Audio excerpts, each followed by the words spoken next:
I'm Steve Johnson, News Director for theDove TV. Check out our other videos and visit our website at thedove.us. Thanks.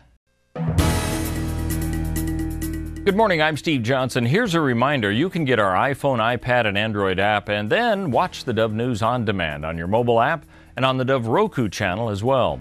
In the news, China has urged Malaysia's government to release any information it has regarding the missing Malaysia Airlines jetliner to help narrow the search area. Friday's appeal by the Foreign Ministry reflects a growing frustration among Chinese officials over mixed and conflicting information about that plane, which vanished nearly a week ago with 239 people aboard. A Foreign Ministry spokesman says Beijing urgently appeals for any information regarding that search. He added that would help all sides in the search to make their efforts more effective and accurately targeted. Workers searching a pile of rubble from a gas explosion are using sound devices to probe for voices and telescopic cameras to peer into small spaces. New York's fire chief says they're working with hope for the survivors of possibly finding them, and the search now slow going.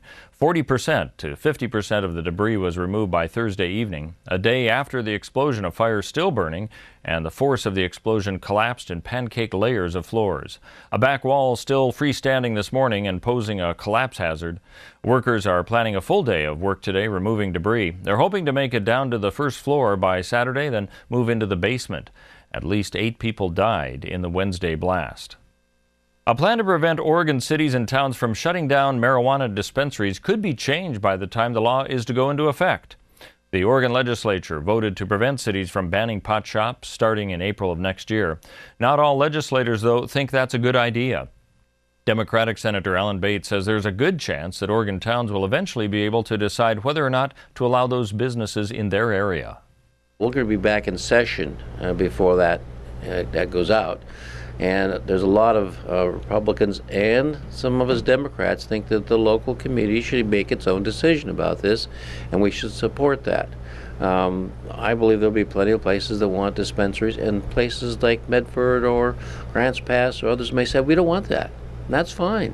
Bates also says he thinks the legislature will eventually meet in regular session every year and fears that it will then be overpopulated with retirees. Well, we may not know until May, but an official from Medford Water Commission is not expecting water rationing to take place this summer. Alora Hodnett says it's unlikely such efforts will have to take place even after minimal snowfall on Mount Ashland. And she says within the next 6 weeks, the picture will be clearer on the amount of water available this summer. Well, let's take a look at what we can expect on the weather scene as we head into the weekend. For Northern California, partly sunny today with a high of 64, about a 10% chance of rain. Then sun tomorrow with a high of 71. Clouds coming back in on the weekend, but no rain until Tuesday, where there's a 10% chance of rain.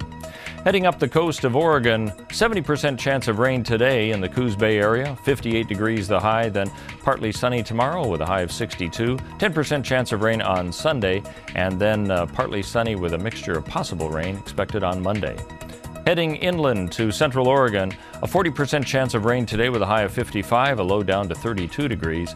Then sunny with some clouds on Saturday and Sunday, 64 the high on Saturday, 63 Sunday with a 30% chance of rain on Monday. And for southern Oregon, about a 30% chance of rain today, a high of 65. Sunny tomorrow with a high of 72. 70 on Sunday, but only 53 and a 20% chance of rain on Monday. That's news and weather right here on the Dove.